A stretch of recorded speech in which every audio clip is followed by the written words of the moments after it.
Si mes calculs sont exacts, lorsque ce petit bolide atteindra 88 miles à l'heure, attends-toi à voir quelque chose qui décoiffe.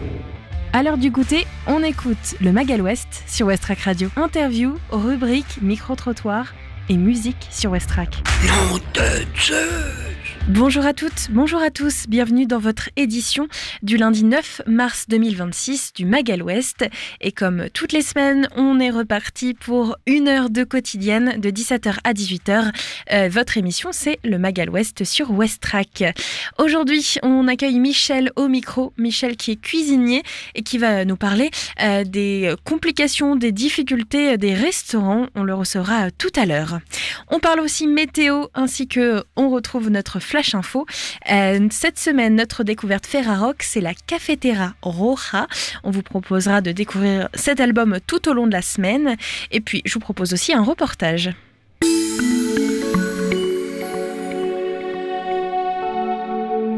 Peut-être avez-vous été comme moi ce matin optimiste avec le temps. Moi, j'ai sorti les tenues printanières pour au final retrouver un temps beaucoup moins printanier. En effet, il fait actuellement 14 degrés, ressenti 15. C'est plutôt bien pour une journée de mars, mais peut-être prévoir un petit pull pour la fin de journée puisqu'il fera 10 degrés avec un ciel variable et des rafales de vent calmes qui ne dépassent pas les 15 km/h. Dans la nuit, il fera 8 degrés avec toujours ce vent calme et un ciel très nuageux. Pour votre journée de demain, évitons de sortir les tenues printanières et sortons plutôt les parapluies. Il fera 8 degrés en matinée, ressenti 7, avec un ciel très nuageux à couvert, risque de pluie 65%. Les rafales de vent sont tournées vers le sud-ouest à plus de 25 km/h. Dans l'après-midi, il fera 12, avec des rafales de vent toujours vers le sud-ouest à plus de 25 km/h et un ciel très nuageux. Enfin, en soirée, le thermomètre affichera 10 degrés, ressenti 7, avec des rafales se tournant vers le sud à plus de 40 km/h et toujours un ciel nuageux. Les infos locales sur Westrack. Le Flash. Bonjour, voici les informations locales de ce lundi 9 mars 2026. À Fécamp, le grand reporter Joël Lumien expose 10 ans de portraits réalisés pour l'humanité. Joël Lumien, grand reporter photo honoraire à l'Humanité, expose 10 ans de portraits réalisés lors de ses reportages. Autant de témoignages engagés à une trentaine d'instantanés exposés à la brûlerie fécampoise jusqu'au 31 mars. Fécamp. Avec les cicatrices invisibles, Constance Guéry transforme ses traumatismes en chemin de résilience. Pour mieux combattre les traumatismes qui la hantaient, la fécampoise Constance Guéry a pris la plume. De ce chemin vers un mieux-être est né le livre « Les cicatrices invisibles » à retrouver dans les librairies fécampoises et au centre culturel du Leclerc de Saint-Léonard. Le parc éolien en mer de Fécamp présente les chiffres de sa première année de pleine exploitation. 2025 a été la première année pleine exploitation pour le parc éolien en mer de Fécamp avec 1,78 TWh produit et un facteur de charge de 41%, soit l'équivalent de la consommation de plus de 800 000 personnes. À Yvetot, la couturière Hélène retrouve un local dans la rue du Château. Le deuxième déménagement en 2 mois est le bon. La couturière Hélène vient de poser ses valises dans un local de la rue du Château d'Yvetot et cette fois-ci cela devrait être pour une longue durée. Port-Jérôme-sur-Seine, 4,4 millions d'euros pour reconstruire la résidence sociale Henri Dunant. Rue Henri Dunant à Port-Jérôme-sur-Seine, le foyer de travailleurs migrants construit il y a près de 50 ans va être démoli. À sa place, une nouvelle résidence sociale de 90 logements doit voir le jour pour répondre aux besoins du territoire. Merci de votre attention. Le journal se poursuit avec les actualités nationales et internationales. Bonsoir à tous. La France pourrait utiliser ses réserves stratégiques de pétrole. L'État se dit prêt à puiser dans ce stock pour stabiliser les marchés, annonce le ministre de l'économie Roland Lescure, alors que les prix flambent ces derniers jours. 2 € le litre, c'est maintenant la moyenne pour le gasoil en France, un niveau record. Le gouvernement a promis 500 contrôles jusqu'à mercredi dans les stations-service pour éviter les hausses abusives. Des augmentations du prix des carburants liées au conflit au Moyen-Orient et au blocage du détroit d'Ormuz. Emmanuel Macron annonce préparer une mission de sûreté maritime pour rouvrir la circulation des bateaux dans le détroit. Déclaration du président depuis Chypre, pays de l'Union européenne touché par des frappes la semaine dernière. Il se rend ensuite sur le porte-avions Charles de Gaulle, déployé depuis quelques jours en Méditerranée. Et cet après-midi, les frappes se poursuivent en Iran, mais aussi en Israël et sur le Liban. Le Hezbollah annonce lui prêter allégeance au nouveau guide suprême iranien, Mojtaba Khamenei, désigné officiellement hier pour succéder à son père. Notez enfin qu'un grand rassemblement s'est également tenu dans la capitale ce lundi en soutien au guide suprême. En France, Nicolas Sarkozy va devoir effectuer sa peine d'1 an de prison aménageable suite à sa condamnation définitive dans l'affaire Big Malion. L'ancien chef d'État devrait de nouveau être contraint de porter un bracelet électronique après cette décision du tribunal correctionnel de Paris cet après-midi. Il a rejeté sa demande de confusion des peines qui concernait le financement illégal de sa campagne présidentielle de 2012 et le dossier Bismuth, dit l'affaire des écoutes téléphoniques. Enfin, aux Jeux paralympiques de Milan-Cortina, la délégation française compte maintenant 5 médailles avec le bronze décroché par Jules Ségers, le skieur français en Super G.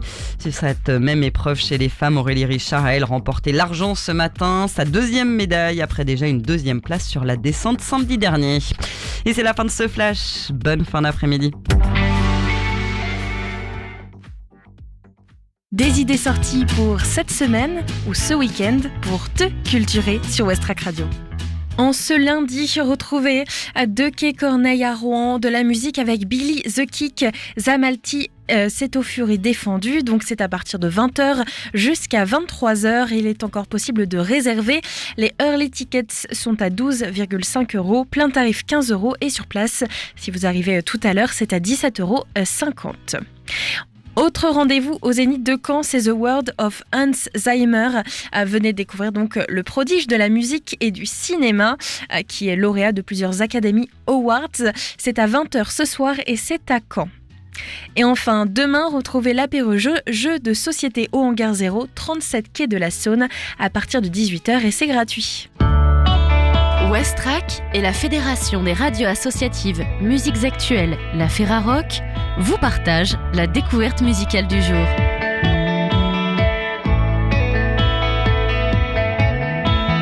Cette semaine, la découverte musicale Ferrarock nous emmène du côté de la cafetera Roja, qui revient avec un nouvel album intitulé My Path. Un disque qui porte bien son nom, Mon Chemin. Un chemin à la fois parcouru et encore à tracer, comme l'explique la chanteuse et guitariste Aurelia Campion. Depuis leur début dans les rues de Barcelone au début des années 2000, le groupe avance à l'instinct en mélangeant les influences et les rencontres. Leur emblème, cette fameuse cafetière rouge, choisie presque par hasard dans un bar, est devenue leur totem, symbole de convivialité, de chaleur humaine et d'énergie partagée.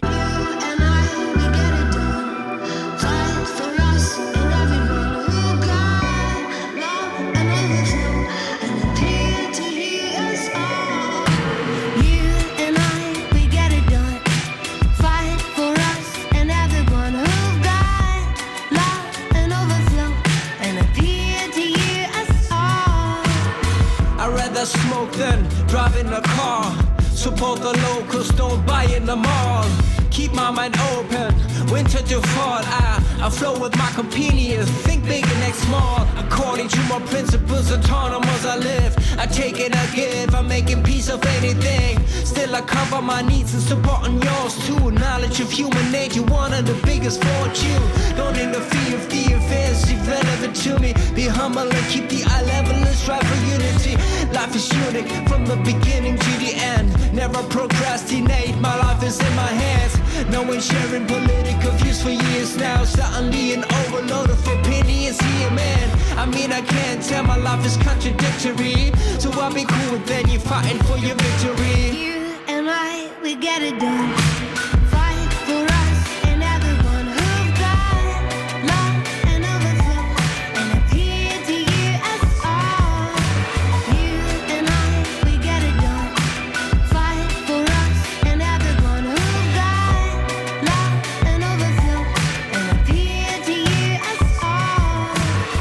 Hey yo, we're not sitting in in the same boat, the upper class changing the level and someone's coming close. Just a beautiful imagination, but hypocritical as fuck is inclusion. Niggas every station.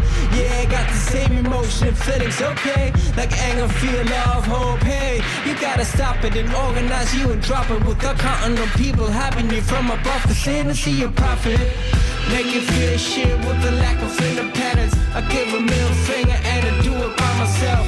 Fuck it, this life is too short. You wait for rescue. Think you know me, but in effect I already passed you. You and I, we get it done. Fight for us and everyone who got love and overflow and appear to you as all. You and I, we get it done. Fight for us and everyone who got love and overflow and appear to you as all. I will be there for you, you will be there for me, and not to care for you until we die. No matter what they say, I keep the hope inside. So deep inside, you'll be there for me, and not to care for you until we die. No matter what they say, no matter what they say, I keep the hope inside. So deep inside, you will be there for me, and not to care for you until we die. No matter what they say, no matter what they do, I keep the hope inside. So deep inside. Cet esprit se retrouve dès le titre manifeste, La Cafette, où le groupe rappelle haut et fort son ADN. Sur My Path, les styles se croisent et se répondent. Un couplet de rap musclé peut déboucher sur un refrain pop entêtant, puis laisser place à une énergie rock, une ballade plus intime ou même à un flamenco version 2.0. Le résultat ressemble à un kaléidoscope musical riche et coloré, où la fête, la tendresse et l'élan collectif se mélangent avec naturel. I stay on my path and shed light on my feet. I ride towards the sun and trust my idea. I stay on my path and shed light on my feet. I ride towards the sun and trust my idea. Swimming in the instrumental, make a couple beats that are basically based on samples. I'm your saver, I'm your vaccine. Got a sound spinning on my Daxon. The finest vinyls our whole life long. Everything I do bear fruit, got my style young. I'm in the game, got a fortune and fame in the family. So love is what I gain. All about the arrangement, gotta speak clear and precise. Things you repeat when you fly high. Eyes focus and you notice when people start talking you're hopeless. In my case when they talk I improve. People I care of is people I choose. Consider my moves, don't need to prove. Stay on my path, I got too much to lose. I stay on my path and shed light on my feet. Ride towards the sun and trust my idea. I stay on my path and shed light on my feet. Ride towards the sun and trust my idea. Sometimes I back hurts, cause pressure's on it. I'm glad I got cash, my passion's solid. I drop a new song, swerving is cool with that. Cause my love to work got nothing to do with that. Universe, everything, unify everything. I speak to people's identity. Make children sleep in my arm cause I'm calm. And they're giving the confidence too cause I'm firm. Determinated action, giving structure. Warfare, there is an angel who saves you. And I hope you cultivate your friendship and sharpen your senses.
Et derrière cette énergie, il y a aussi un message.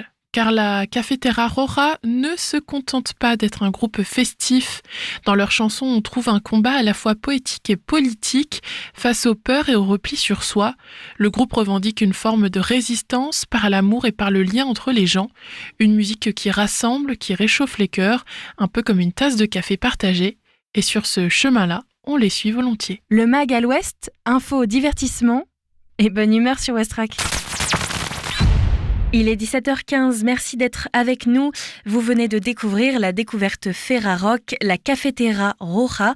Rendez-vous demain, on vous parle du Monolithe Noir et de son nouvel album. Tout de suite, un reportage signé Mani qui nous parle de l'inclusion par le théâtre, atelier entre enfants et adultes handicapés.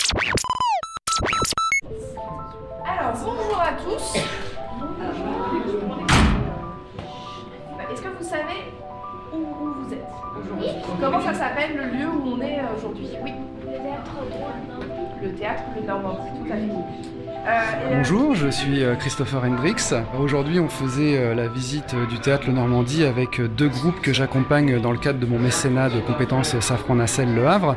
Donc, c'était le groupe du périscolaire de Jean-Marie Deur et le groupe de l'APF France Handicap de Graville également. On faisait cette visite au terme de 4 rencontres communes où les deux groupes ont pu faire de l'improvisation théâtrale ensemble. Et en fait, c'était des groupes qui se connaissaient déjà puisqu'on avait déjà fait une rencontre l'année dernière et on a vu que avec ces rencontres le lien était déjà créé et en fait on a juste entretenu le lien déjà existant. Les enfants et les personnes de l'APF étaient très contentes de se retrouver et ça a été encore l'occasion de sensibiliser au handicap, de favoriser l'inclusion et puis grâce à l'outil qu'est le théâtre, on a pu aller au-delà du handicap. Là-haut, donc vous avez le balcon, je vous ai dit qu'il y avait 3 niveaux. Il y a ici ce lieu-là, tout là où on est, ça s'appelle soit l'orchestre, soit le parterre. Ici, vous avez le balcon et encore au-dessus, vous avez le paradis. Christopher, ce qu'il y a de bien, c'est qu'il m'appelle toujours le patron. Comment ça se fait? Qu'est-ce que tu fais pour être le patron? Bah, je fais l'arbre millénaire, je fais plein de petites scénettes comme ça. D'ailleurs, comment vous vous appelez? Moi, je m'appelle Mani. Comment vous vous appelez? Manille. Mamie? Non, pas tout à fait. Manille, avec un N. Mani, tu peux venir avec Christopher, comme ça on pourra faire du théâtre aussi ensemble. Qu'est-ce que vous en pensez? Ah bah oui, moi ça me ferait fortement plaisir. Mais est-ce que tu peux m'expliquer un peu comment ça se passe le théâtre avec Christopher? Bah, ça se passe très bien, il nous fait tous rigoler. On amène du plaisir et on amène de la sympathie. C'est associé avec un architecte qui s'appelle Henri Degg et ensemble ils ont créé ce lieu.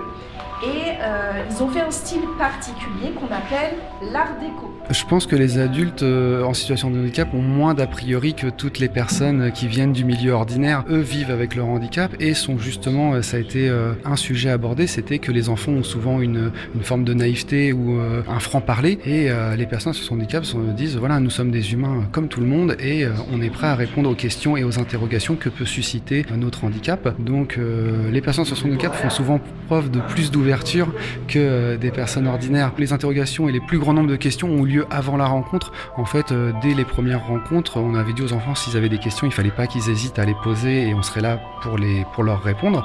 Et au final, dès qu'on a fait les premiers ateliers, tous les participants étaient dans les exercices et étaient vraiment à fond dans cette rencontre. Je pense que le handicap ne s'est même pas vu. Pour du handicap visible, c'est quand même un comble.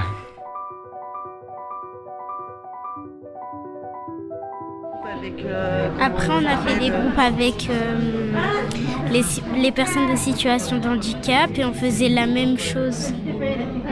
Alors, comment ça se passe avec les personnes en situation de handicap? Bien. Ouais. Est-ce que vous diriez que c'est plus compliqué de jouer avec eux ou justement c'est plus facile? C'est plus facile parce qu'il y a beaucoup plus de personnes. Il y a beaucoup plus de personnes que parler dans le vide. Que parler dans le vide. En plus, ils sont très gentils, tout le monde est gentil. Christelle, elle est gentille et elle participe aussi. C'est bien. J'aime bien quand tout le monde participe. Et le théâtre, est-ce que vous diriez que ça vous a permis avoir plus confiance en vous? Oui, j'ai plus confiance en moi. J'ai moins peur parce qu'avant j'avais peur de parler devant les autres, mais maintenant j'ai plus peur. Pour ceux qui n'ont pas confiance en eux, ils doivent faire du théâtre.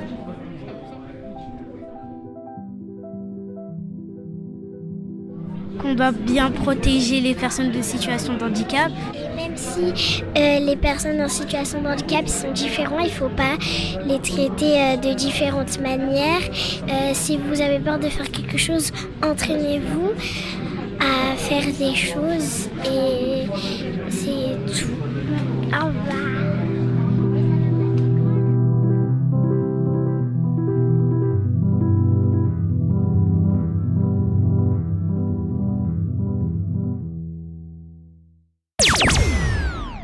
La musique, tout de suite avec Love Does Not Equal Pain, une nouveauté de Salt. L'album s'appelle Chapter 1 et juste après, Mani sera à nouveau au micro pour un reportage sur le spectacle Virage avec une interview de Juliette Fribourg.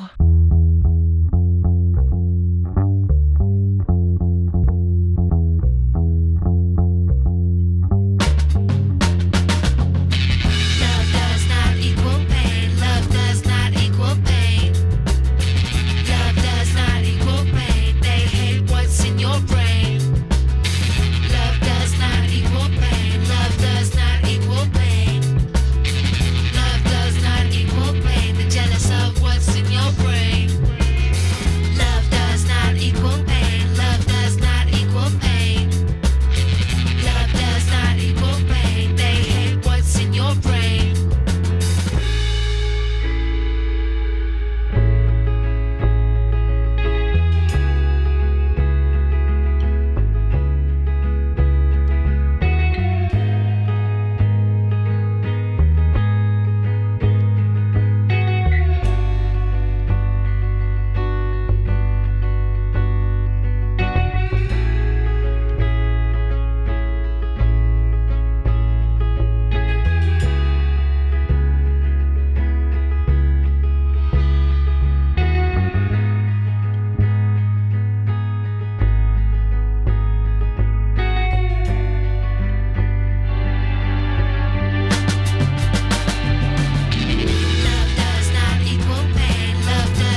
Mani est de retour avec nous avant d'accueillir Michel.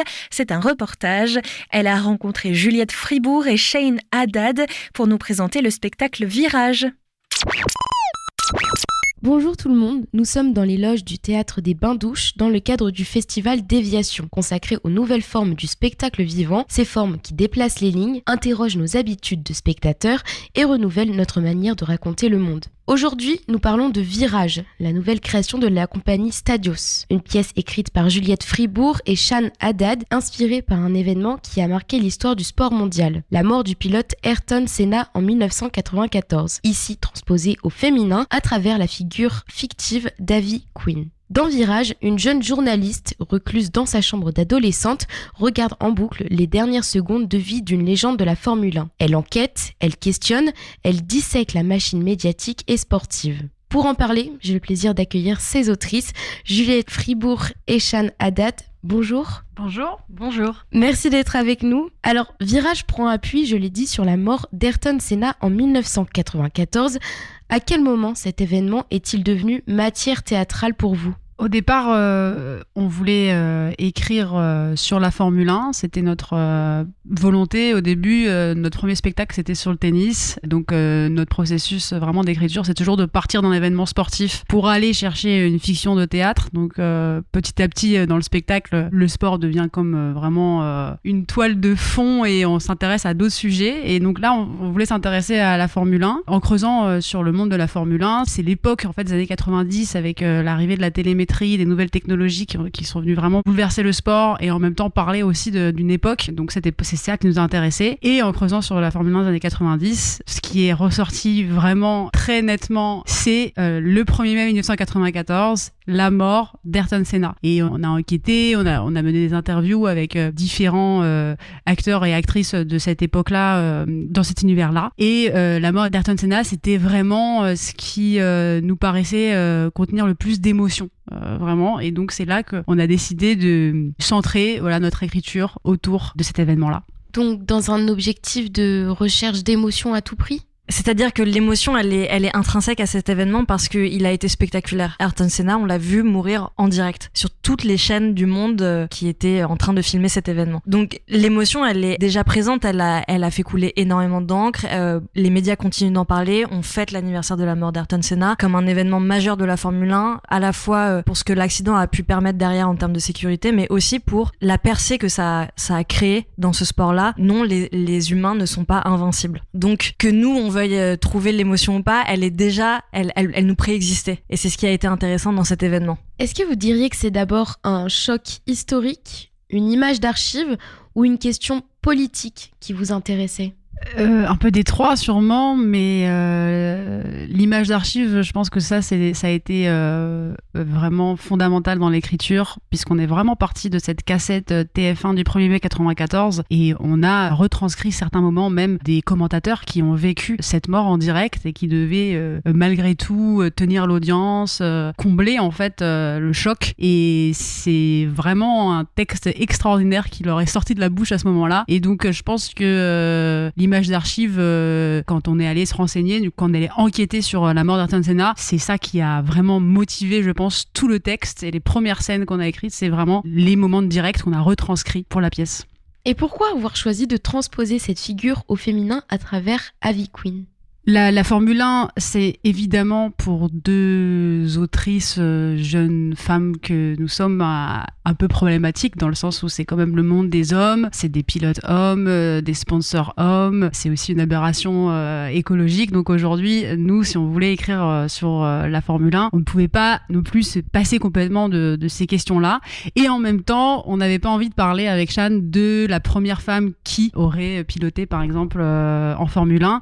Et on avait envie de parler d'un autre sujet. Et donc c'est comme si on s'était fait un peu un cadeau à l'écriture en imaginant en fait que c'était un monde de femmes et d'hommes, la Formule 1. Et c'est là qu'est né notre personnage, notre pilote femme, Ivy Queen. Et en assumant que ça, dans notre pièce de théâtre, dans notre fiction, ce monde-là puisse aussi appartenir aux femmes, et en fait on n'a pas traité directement ces questions-là et on a pu s'intéresser à écrire d'autres choses, donc notamment l'aspect tout technique de la Formule 1, du sport automobile qui nous passionnait. Je pourrais juste rajouter que qu'au même titre que beaucoup de milieux masculins ne se posent pas la question de pourquoi il n'y a pas de femmes dans leur monde, nous on s'est dit qu'on n'allait pas se poser la question de pourquoi ce serait une femme au plateau. On voulait juste que ça soit un monde avec des femmes, sans avoir à répondre à des... On n'a pas besoin d'avoir un fond, notre fiction c'est avec une femme. Et comment s'est construite l'écriture entre vous deux ? Il y avait une alternance des voix, une réécriture croisée, des discussions conceptuelles en amont ? Alors l'écriture, il y a un aspect technique qui est très important, qui pourrait paraître anecdotique mais qui ne l'est pas. Juliette et moi, on a un drive partagé. C'est-à-dire qu'on a un document qu'on partage en continu, il est connecté à Internet et on voit quand est-ce qu'on intervient sur ce document qui, a fortiori, devient notre texte. Donc quand on écrit, on est en perpétuelle, non pas discussion, mais écriture commune. Ce qui est très intéressant. Si on n'avait pas cet outil drive, on pourrait pas, je pense qu'on pourrait pas travailler de la même manière. Donc d'abord, on a ce document et puis à côté de ça, on fait des rendez-vous ponctuels, beaucoup plus longs, qui peuvent durer plusieurs heures ou plusieurs jours, où on récapitule. On fait le point, on récupère notre texte, on le met à plat, on voit quels sont les points forts, quels sont les points faibles, et on voit surtout quelles sont nos identités d'écriture pour pouvoir ensuite les mêler. Bah du coup ça m'intrigue cette histoire de drive. En quoi ça consiste exactement ? Chacune écrivait un dialogue après l'autre Une fois qu'on avait ciblé notre sujet, donc la mort d'Ayrton Senna le 1er mai 94, l'une et l'autre, on a imaginé des scènes, donc là, vraiment de manière individuelle, en écrivant toutes les voix chacune, et puis en lisant ensuite, une deuxième étape, c'était de lire ce que l'autre avait fait, et de voir comment ça pouvait aussi nous inspirer pour rebondir sur d'autres scènes, et petit à petit, créer en fait un scénario avec un début, un milieu, une fin, de voir un peu quelle histoire on allait raconter. Très vite, c'est dessiné le personnage de la journaliste, et donc c'était à travers ses yeux qu'on allait raconter cette histoire. Et puis après on repasse sur les scènes, et là on est à deux, c'est les rendez-vous dont Sian parlait, et là pour le coup on va ensemble évaluer un petit peu chacune des répliques, voir comment elles pourraient être tournées différemment, et là on fait vraiment de la réécriture vraiment à deux sur la manière dont parlent les personnages. Mais en tout cas le premier jet de scène, on est chacune sans se concerter, et c'est après qu'on voit dans quel imaginaire est parti l'autre, et forcément ça nourrit le sien. Sian, tu as écrit 2 romans. Comment est-ce que ton écriture, elle est traduite dans le spectacle ? C'est une très bonne question que je me pose souvent, parce que mon rapport au théâtre, pour l'instant, il a été seulement, entre guillemets seulement, parce que c'est pas quelque chose de réducteur, mais je suis passée par des commandes. On m'a fait des commandes, on m'a proposé d'écrire sur des sujets. Donc 2 avec Juliette, et une autre pièce avec une metteuse en scène qui s'appelle Louise Herrero, qui joue dans le spectacle, et prochainement encore une autre commande d'écriture sur un sujet. Et donc on me propose des sujets que je dois m'approprier, et en même temps répondre à un certain cahier des charges qui est le cahier des charges artistique inconscient de la personne qui me demande. Donc pour moi c'est passionnant, parce que c'est à la fois un exercice d'écriture très dur, et à la fois un exercice demande de la contrainte, et la contrainte ouvre des portes d'écriture. Donc moi ce que je sens en ce moment, c'est que ce que j'essaye d'imaginer pour les textes que j'écris pour le théâtre ouvre d'infimes possibilités dans mon écriture romanesque, notamment dans le rapport à la parole orale. Et je sens que mes romans vont vers une parole de plus en plus orale, elle prend de plus en plus de place sur une parole narrative, omnisciente, détachée des personnages. C'est les personnages qui parlent beaucoup plus que l'inverse, que une voix narrative. Donc j'ai l'impression que ça agit à cet endroit. Après, ça m'est encore pas très clair. Je sens qu'il y a quelque chose qui est en travail entre les deux univers, et les choses s'imbriquent et se mêlent et se démêlent aussi parfois, tout doucement. Je suis en train de découvrir ma propre identité d'écriture. Et donc tu dirais que l'écriture de ce spectacle, c'est en train de profondément changer ta manière d'écrire des romans ? Je pense que oui, notamment, là, la grande particularité sur Virage, c'est le rapport à l'image d'archive, comme a dit Juliette. J'ai découvert un monde d'écriture qui était vraiment de prendre une archive en tant que telle, de la retranscrire, ce qui est un travail très artisanal parce qu'on le fait à la main. Le temps que ça demande, ça construit quelque chose en nous dans l'écriture. Une voix, un rapport au rythme, à la structure. Et cette archive-là, ce rapport à l'archive, ce rapport au documentaire, et en même temps prendre le documentaire pour en faire une fiction, ou mêler le documentaire à la fiction et inversement, ça, je pense que ça bouge quelque chose. Et je ne sais pas encore quoi. Mais je sens que ça le fait. Et toi, Juliette, en tant que metteuse en scène, est-ce que tu écris déjà en pensant à l'espace, au corps et au rythme, ou c'est l'inverse ? Pour ce deuxième spectacle, j'ai en effet un peu changé ma manière de voir les choses, dans le sens où sur le premier spectacle, j'avais quand même beaucoup la mise en scène dans ma tête dès l'écriture. La discussion de la mise en scène faisait pleinement partie de nos discussions pendant l'écriture. Et là, avec Sian, on s'est un peu imposé comme contrainte de voir la création vraiment en 2 étapes et donc de se concentrer sur le texte pendant un peu plus d'1 an et demi, et ensuite qu'on ait fini le texte, on ait mis le point final, que moi j'ouvre la phase de mise en scène, et donc j'imagine, je m'empare de ce texte comme si finalement c'était pas moi qui l'avais écrit, et que je mets ma casquette de metteur en scène et je me demande comment mettre en scène ce texte. Donc je l'ai vraiment imaginé en 2 phases, ce qui était passionnant d'ailleurs, et je continuerai à faire comme ça. Et est-ce que ce texte, il a changé au contact des acteurs et actrices ? La création, elle s'est fait un peu en 2 parties. On a 6 semaines de création pour ce spectacle. Donc la première partie, les 3 premières semaines, où le texte n'avait pas forcément sa version définitive, notamment pour la fin, où on n'était pas encore sûr de comment on allait finir le spectacle. Et Sian est venu voir quelques répétitions pendant ces 3 premières semaines. Et donc entre ces 3 premières semaines et les 3 dernières semaines, on a eu une phase de réécriture en fonction de ce qu'on avait vu, de comment le texte résonnait aussi dans la bouche des différents comédiens et comédiennes. Donc oui, la réponse est oui. Il a été influencé aussi par la rencontre du plateau.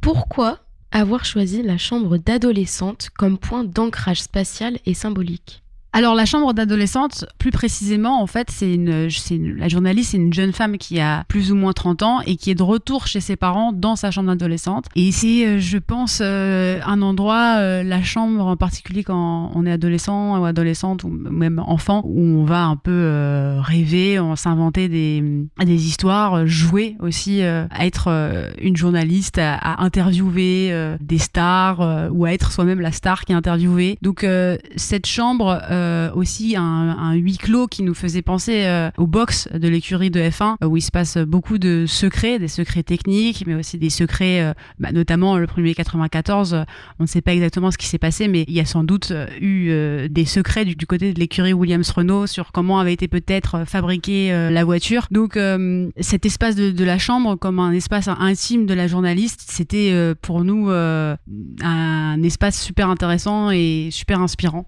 Et il y a aussi le fait que l'accident d'Ayrton Senna, la mort de Ayrton Senna, beaucoup plus que la mort de Ratzenberger, qui était un autre pilote qui est décédé la veille, et qui n'a fait pratiquement pas de bruit. La mort d'Ayrton Senna a provoqué une déferlante médiatique, mais aussi vraiment des fans. Les fans d'Ayrton Senna ont pleuré. Quand on vous dit pleurer, c'est pleurer littéralement sur la tombe de ce mythe, de ce héros, pendant des jours, et puis encore aujourd'hui, on le pleure, on fête son anniversaire de sa mort. Et ça montre aussi que ces personnes-là ont perdu quelqu'un de très important. Nous, on l'a pas vécu, donc on ne sait pas, mais on sent que dans la parole des fans, il y a un deuil réel qui s'est créé d'une personne qu'ils ne connaissaient pas réellement en tout cas. Et pour des raisons qu'on ne comprend pas complètement, parce que autant il y a eu un procès, autant il y a des interrogations techniques sur ce qui s'est passé réellement. En fait, c'est vraiment un accident. Multifactoriel, mais c'est un accident. Et il y a un isolement qui se crée derrière. On n'a pas de réponse et on a perdu notre idole. Et la chambre, ça permet de créer comme tu disais, Juliette, un espèce de huis clos autour de la journaliste qui est seule dans son deuil. Parce qu'elle traverse son deuil à travers un écran d'ordinateur, puisqu'elle fait des recherches sur une figure qui a disparu. Donc, il n'y a que l'archive pour l'aider. Et l'archive, aujourd'hui, on la trouve surtout sur Internet. Et cet isolement-là est un peu une allégorie de ce que c'est aussi le deuil lointain ou proche de cette personne qui était à la fois inconnue et à la fois incroyablement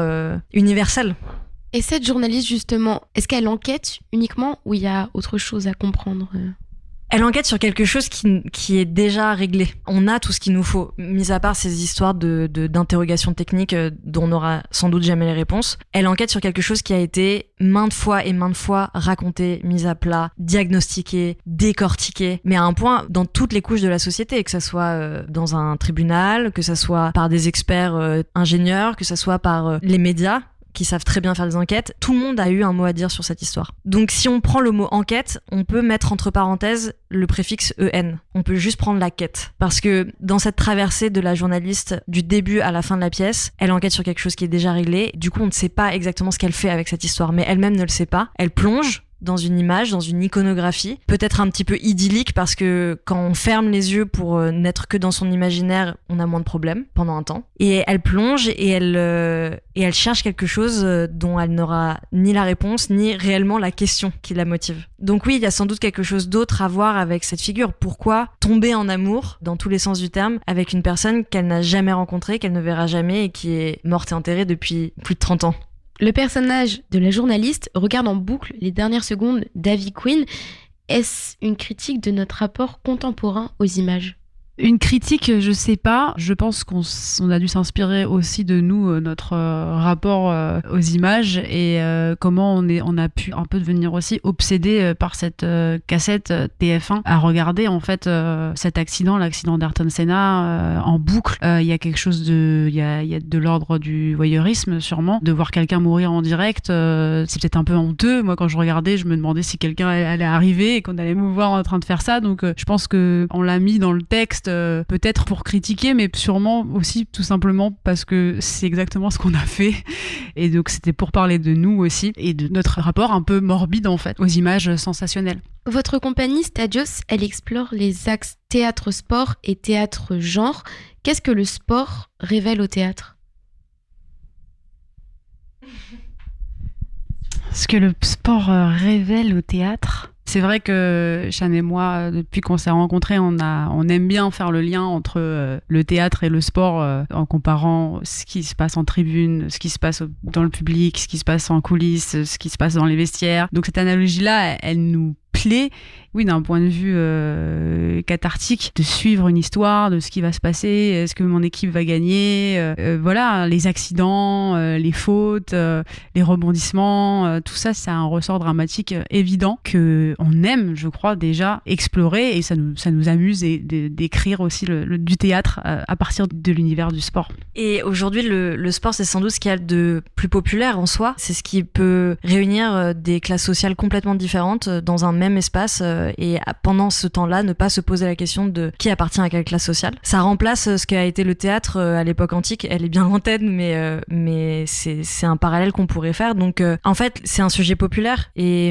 un exemple très concret, quand on parle d'Ayrton Senna, quand on dit qu'on écrit sur Ayrton Senna, on voit beaucoup d'émotions chez les gens à qui on en parle quand ils ont connu cette figure-là. Il y en a qu'on a rencontrés qui ont vu ce direct-là. Et on leur disait juste comme ça, on écrit autour de la figure d'Ayrton Senna, émotion instantanée.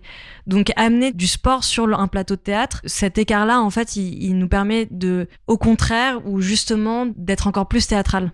Tu as parlé de différentes classes sociales. J'aimerais maintenant qu'on parle de l'âge. Le spectacle, il est accessible dès 10 ans. Comment est-ce qu'on conjugue l'exigence formelle et la transmission à plusieurs générations ?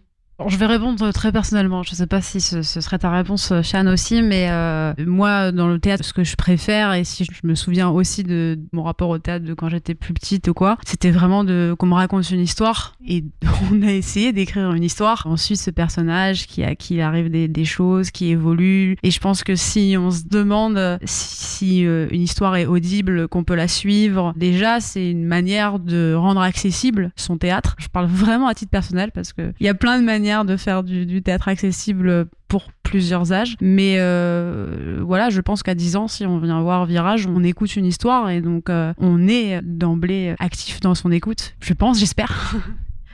Un public jeune, ce serait le public le plus exigeant parce que il s'ennuie plus rapidement et qu'il le manifeste un peu plus qu'un public adulte qui est un peu plus patient par la force des choses. Donc c'est plutôt ce public-là qui nous permet d'être un thermomètre en fait pour nous, de savoir si la parole elle est accessible exactement comme Juliette. Donc je suis plutôt très d'accord avec toi. Et par ailleurs, Juliette avec Stadios et moi aussi de mon côté, on anime énormément d'ateliers de théâtre ou d'écriture.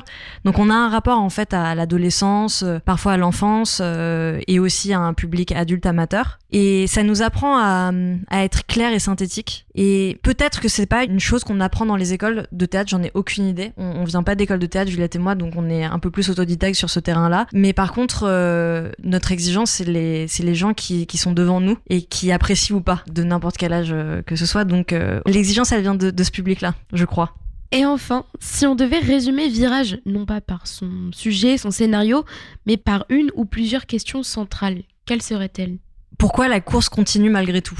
On peut la mettre dans n'importe quel monde, que ce soit qui a un rapport direct avec la Formule 1 ou que ce soit en rapport avec notre monde plus général. Pourquoi ça continue malgré la mort d'une personne, malgré la mort d'une autre personne ? Pourquoi malgré des énormes dommages collatéraux, on continue de faire ce qu'on fait ? Eh bien, on va s'arrêter là-dessus. Merci d'avoir répondu à mes questions. Virage ne parle pas seulement de Formule 1, vous venez de l'entendre, il parle aussi de mémoire collective, d'images qui tournent en boucle, de notre rapport au risque, au spectacle, à la responsabilité. Il est à découvrir au Théâtre des Bains-Douches les 3, 4 et 5 mars à 20h dans le cadre du Festival Déviation, un spectacle accessible dès 10 ans et qui nous invite à prendre un virage dans notre manière de regarder le monde. Merci les filles. Merci beaucoup. Merci.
Et c'était Hum of Maybe à l'instant sur West Track Radio.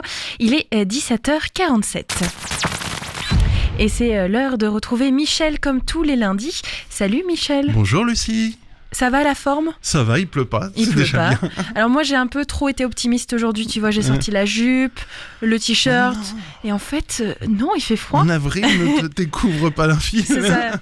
Et ben ça commence On n'y est pas dès encore. mars, mais Mars, non, non. j'y ai cru, tu vois, moi j'ai vu le soleil, je me suis dit, on y est. Et Il puis faut en le fait, petit sac à dos avec le pull. le pull, et le sweat. Heureusement, j'avais un sweat West Track qui traînait parce que là, j'avais trop froid. Bah, c'est moche.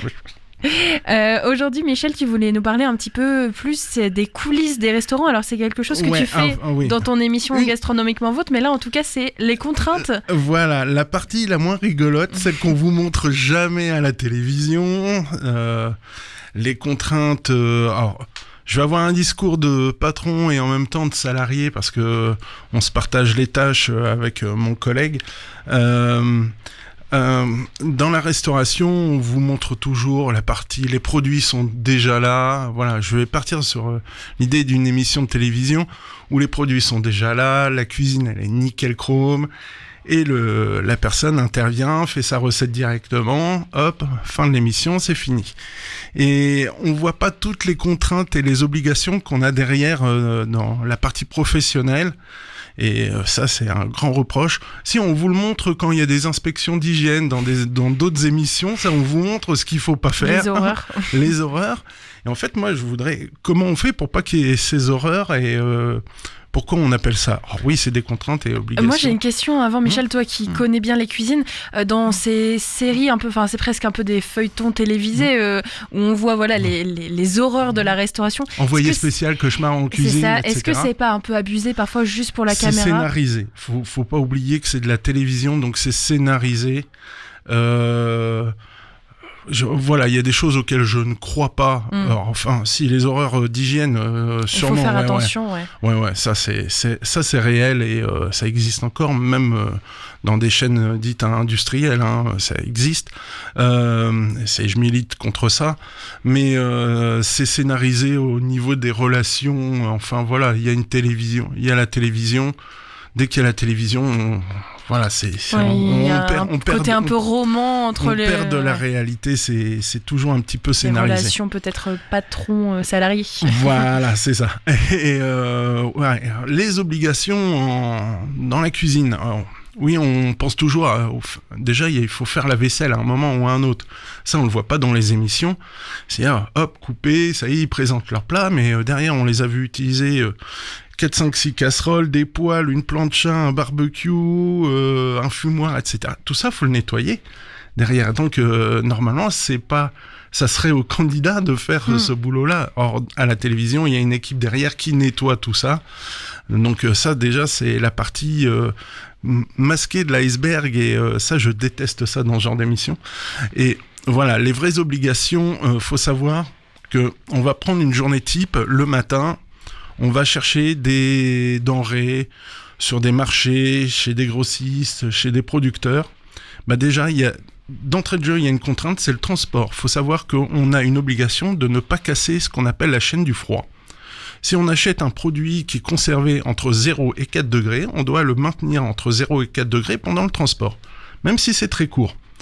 Je vais donner l'exemple, quand vous allez faire vos courses dans une grande surface, même si c'est un produit frais que vous avez sorti d'un frigo, vous le mettez généralement dans un sac en plastique, ça va dans le coffre directement et il n'y a pas de glacière. Nous, on doit avoir au minimum des glacières avec des blocs qui produisent du froid bien spécifique. On a même des codes couleurs.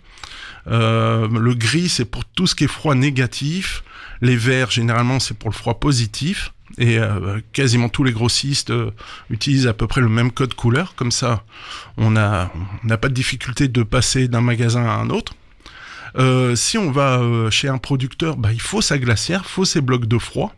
On peut être contrôlé par les douanes, il faut le savoir. Ils peuvent nous demander facture et aussi contrôler la température des denrées. Quand on a un peu plus de sous, on a carrément un camion frigo. Mais ça doit être aussi un camion frigo froid négatif si on transporte des glaces ou des produits surgelés, donc faut y penser. Donc déjà, rien que avant même que ça arrive au restaurant, il y a déjà une contrainte. Faut savoir que nous, on va faire aussi, si on est livré de produits froids, froid positif ou froid négatif, on va faire nous-mêmes un contrôle de température au hasard pour vérifier que les produits ont été transportés dans de bonnes conditions. Et on doit aussi vérifier les emballages, si ça n'a pas été choqué, ouvert, voilà, parce que sinon il y a contamination. Donc, et c'est bien, je suis pour tout ce genre de contraintes. Ensuite, donc, oui, voilà, c'est la première étape, avant même qu'on ait allumé les fours, voilà, la lumière de la cuisine, on contrôle d'abord nos denrées, on vérifie la qualité. Si c'est même de vulgaires pommes, on vérifie qu'elles soient pas abîmées, ainsi de suite. Des fois, les pommes abîmées, elles sont cachées dessous, donc on va prélever très loin pour vérifier la qualité des produits. Non, j'ai pas ce genre de problème, heureusement. Vient ensuite, une fois qu'on a vérifié ça, on allume nos fourneaux, nos équipements. On vérifie que tout est resté propre, qu'il n'y a pas eu quelqu'un qui est venu entre deux se préparer une omelette vite fait et qui a tout laissé en barda. Non. On vérifie aussi l'équipement. Derrière ça, oui, on allume les fourneaux, on se prépare, on s'habille. Il y a une obligation vestimentaire en cuisine. Alors, les couleurs, normalement, c'est blanc, pantalon pied de poule, un couvre-chef. Pourquoi le blanc, Michel ? Le blanc pour montrer qu'on est propre sur soi, mais bon, voilà, moi qui travaille derrière un four à pizza, si je m'habille en blanc, je vais être couvert de suie ou de voilà. Donc moi je préfère m'habiller en noir et être taché par la farine. Je trouve que c'est plus esthétique, mais parce que je suis contraint à ce poste, un four à bois a ses contraintes aussi.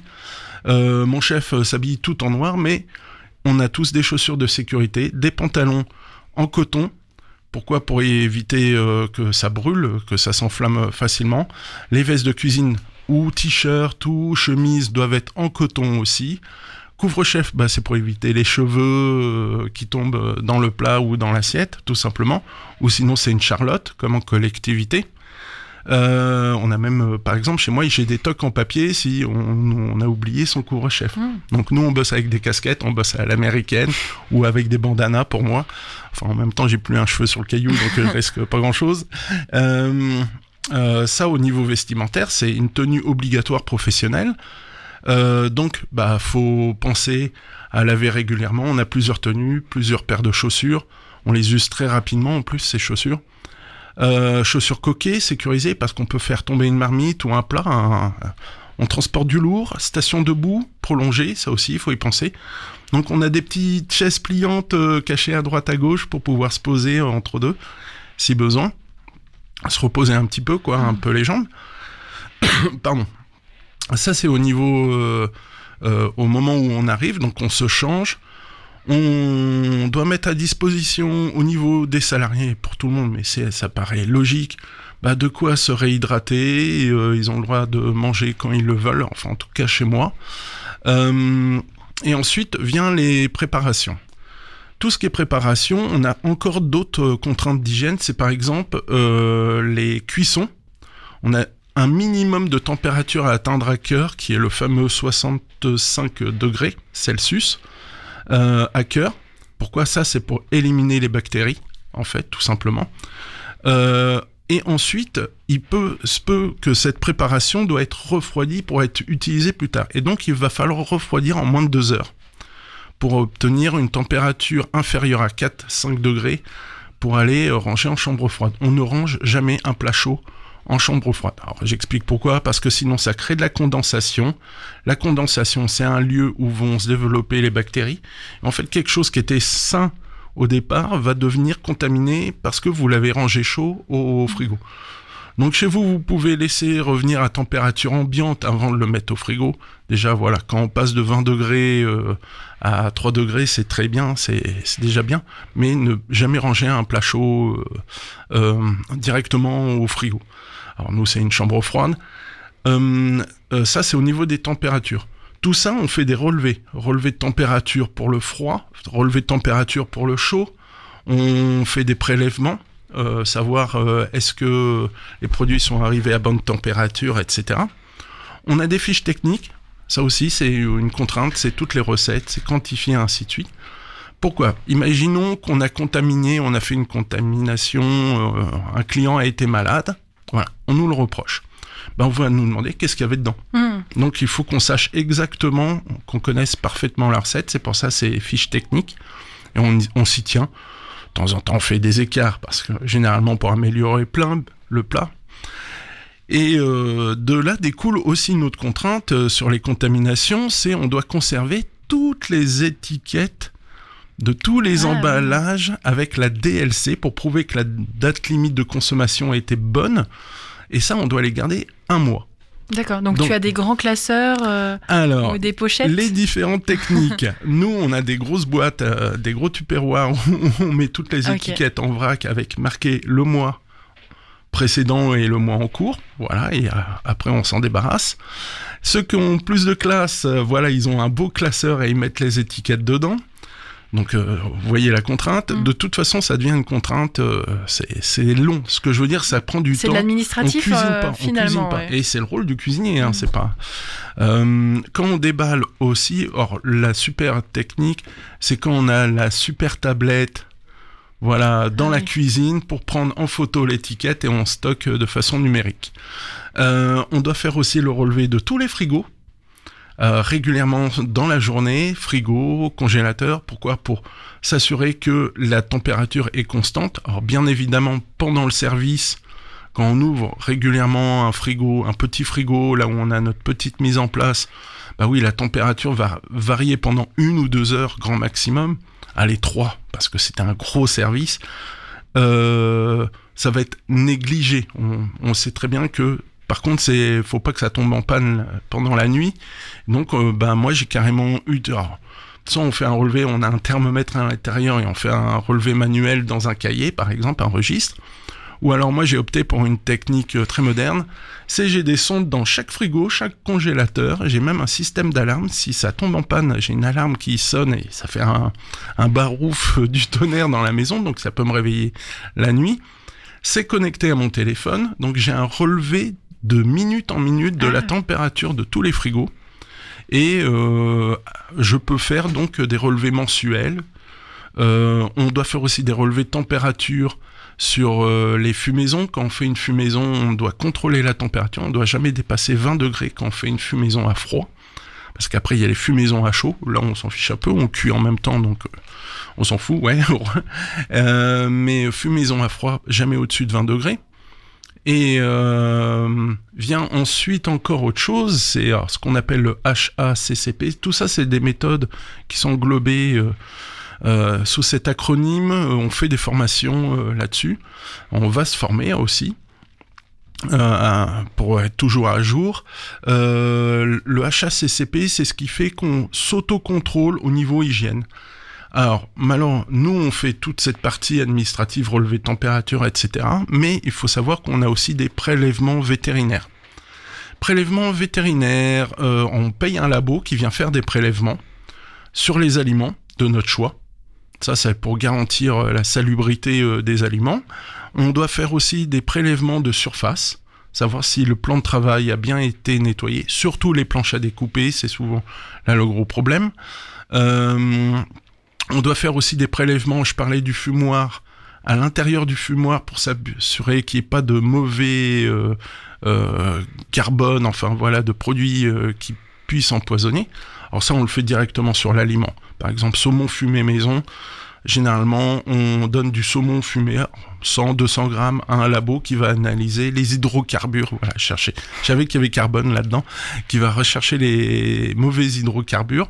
Alors, il faut savoir que ces mauvais hydrocarbures, vous les aviez dans vos aliments. C'était le goût barbecue qu'on retrouvait beaucoup, qui a disparu maintenant, généralement, parce qu'on savait très bien que c'était cancérigène, mais bon, on vous le faisait manger. Maintenant, ce n'est plus le cas, je vous rassure. Donc, prélèvement d'un labo. Ensuite, il y a toute la partie sécurité que les gens négligent. Dans une cuisine, nous, on a des prises anti-poussière. Pareil, on renverse un peu de farine dessus, ça pourrait déclencher un incendie. Elles sont plus ou moins étanches. Enfin, elles ont un taux d'étanchéité qui permet, si on renverse un peu d'eau dessus, voilà, ça va pas tout faire disjoncter tout de suite. Niveau matériel, les extincteurs, qui sont très importants en cuisine. Alors nous, on en a différents parce qu'il y a des extincteurs, c'est dur à dire ce mot-là. Extincteur. Ouais, voilà. Pour tout ce qui est partie électrique. Mais nous, on a aussi des huiles qui peuvent prendre feu. Moi, j'ai un four à bois en plus. Donc, voilà, on a différents types d'extincteurs avec des contrôles réguliers tous les ans à ce niveau-là. Électricité, pareil, on a des contrôles au niveau de l'électricité. Je dis tout ça parce que voilà, on s'imagine une structure et en fait il y a plein d'autres contraintes derrière. Médecine du travail, voilà, il y a pas très longtemps, mon collègue a eu son rendez-vous annuel. Il avait un peu oublié depuis le confinement, on sait pas pourquoi, il l'avait oublié. Bon, on les a relancés et c'est reparti. Bon, il est en bonne santé, tout va bien, il sera au boulot demain. Mais c'est important pour les cuisiniers de checker ça. Voilà. La boîte de secours, dans les contraintes, on a toujours... Alors bizarrement, il y a la principale qui ne bouge pas.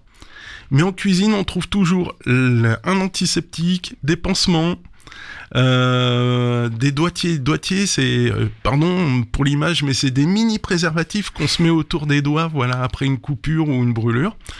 Connaître des gestes aussi. Voilà, il y a toujours une personne qui est formée dans un restaurant au geste au premier secours. Alors, savoir mettre une personne en position latérale de sécurité, PLS. Connaître la technique de Heimlich, parce qu'un client peut s'étouffer en mangeant. Connaître aussi, quand, voilà, les choses toutes bêtes, mais si quelqu'un se brûle, c'est tout de suite sous l'eau. On n'enlève pas les vêtements. Ça, c'est un truc que je vois souvent. Non, faut pas rien toucher.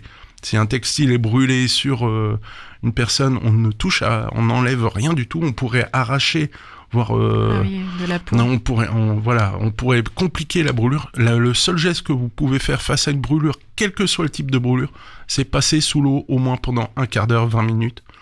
Pas de l'eau glacée, l'eau à température de peau, de corps. Donc voilà, pas chaude non plus, faut pas accélérer. Faut connaître qu'il y a des brûlures au froid aussi. Quand on manipule beaucoup de produits de la glace, tout simplement, les bacs de glace par exemple, on peut se brûler les doigts, donc avoir des gants, la trancheuse à jambon, la mandoline, voilà, tous ces petits appareils, voilà, on reconnaît les cuisiniers, ils ont toujours des égratignures, des brûlures, je suis en train de regarder mes mains au passage, mais voilà, on en a tous des tout petites, même au bout de 20-30 ans d'expérience, on arrive toujours à se brûler. Voilà, on sécurise. Les contraintes, ça c'est, on est que au début de la journée. Faut connaître les horaires en restauration. On peut atteindre des 40 heures semaine. Je parle pour un salarié. Hein. Moi, je suis plutôt à 60 heures semaine. Donc des longues semaines. Si c'est bien rémunéré, ou au moins de façon juste. Donc si les heures sup sont payées. Et ça se passe très très bien. Il faut savoir qu'en restauration, on a la 6e semaine de congés payés parce qu'on a tendance à travailler beaucoup les week-ends et les jours fériés. Donc on a moins de jours fériés que la plupart des gens. Donc nous, on a le droit à une 6e semaine de congés payés. Et on n'en est qu'au service du midi. Et arrive, je parlais des horaires, ça se peut qu'on travaille en coupure. Donc moi, j'ai une toute petite structure. On n'a que 2 salariés. On travaille en coupure. C'est-à-dire que on démarre le matin jusqu'à à peu près 14h, 15h, la coupure, et on reprend à 18h. Donc l'après-midi, il y a 3-4 heures de flou où les gens font ce qu'ils veulent, hein, ils rentrent chez eux. Mais c'est désagréable de travailler en 2 fois dans la journée. Et il faut savoir qu'en restauration, on sait quand on commence, mais on ne sait jamais quand on finit. Une table peut traîner pendant des heures et des heures. Ça m'est arrivé de voir des personnes arriver à 19h et repartir à 2h du matin. Et voilà, et on les pousse pas dehors. Alors après, il y a des restaurants qui ont des horaires de fermeture, ça existe, donc ils vous mettent gentiment dehors en vous disant « Messieurs, dames, nous allons fermer ». Enfin, généralement, on le voit quand on commence à entendre de la musique désagréable ou qu'on coupe la musique, carrément, pour certains. Que la personne en salle commence à mettre les chaises sur les tables, ça veut dire... c'est des petits gestes implicites pour vous mettre dehors. Voilà, faut être un petit peu compatissant avec ces personnes qui font tout pour vous faire passer un bon moment, mais il faut savoir qu'ils ont beaucoup de contraintes. Et le personnel en salle aussi, hein, l'humour un peu beauf, je vais payer avec une carte vitale, vous voulez un café allongé, non, je vais le prendre assis, enfin voilà, ça se répète régulièrement, on sourit, voilà, on continue de sourire malgré tout. Je dis ça parce que beaucoup de jeunes veulent rentrer dans la restauration parce qu'ils ont vu une super émission de télévision, que ça les inspire, c'est bien, mais il faut connaître l'envers du décor, les contraintes physiques, on transporte du lourd, donc on met à disposition, on a un petit chariot, voilà, tout ça. Il faut savoir qu'il y a beaucoup de contraintes dans ce métier, et c'est pour ça qu'on le vit avec passion. Est-ce qu'on ne se ferait pas un jour une émission sur les remarques pas méchantes, mais des clients, ça pourrait être drôle, ou même... Des clients, des fournisseurs, des livreurs, avec qui vous travaillez quotidiennement. Collègues. Alors, soit ici dans le Magal Ouest, soit dans ton émission aussi gastronomiquement vôtre, ça pourrait être l'occasion. On l'a déjà fait. Oui, c'est vrai. On peut le refaire, il y a toujours des nouvelles. Bon, j'avoue que celle de la carte vitale, moi je me reconnais, tu sais, quand tu vas dans une boutique et qu'il n'y a pas le prix. Tu te dis, c'est gratuit. Mais j'essaie de pas le dire aux vendeurs parce qu'ils doivent l'entendre toute la journée.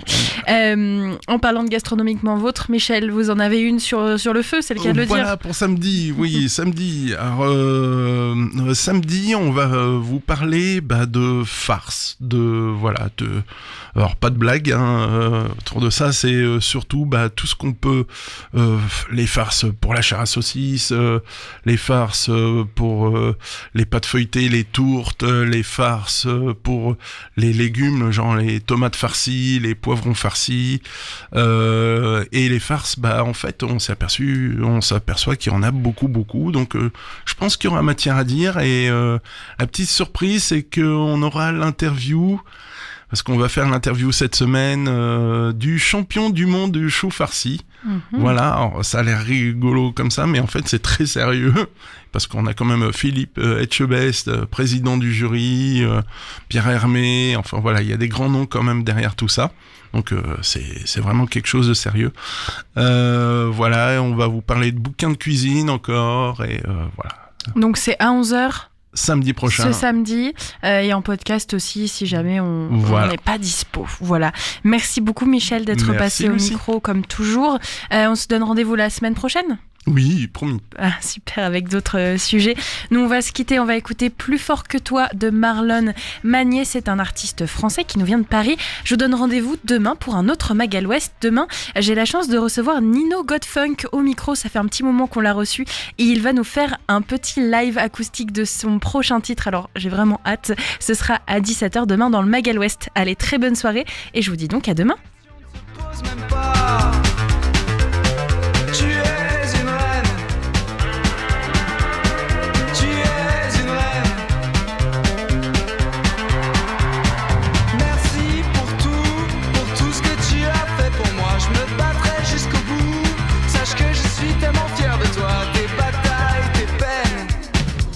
On est passé par là, on est passé par là. Je sais c'est plus fort que toi. Maintenant ressens le pouvoir, personne ne te détruira. On leur enverra la foudre et tout de suite il ne s'arrête pas. Un réacteur nucléaire, alimenté par toi, alimenté par toi. Je deviendrai l'amour c'est plus fort que toi.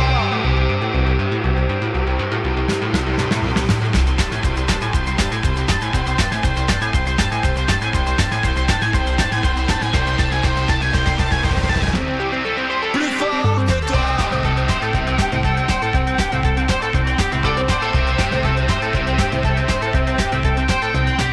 T'inquiète pas chérie, oh non, personne ne choisira pour toi. Tu la maîtresse de ta vie. Personne ne t'attendra, ne pleure plus, c'est fini. Surtout ne t'inquiète pas, on sera toujours là pour toi.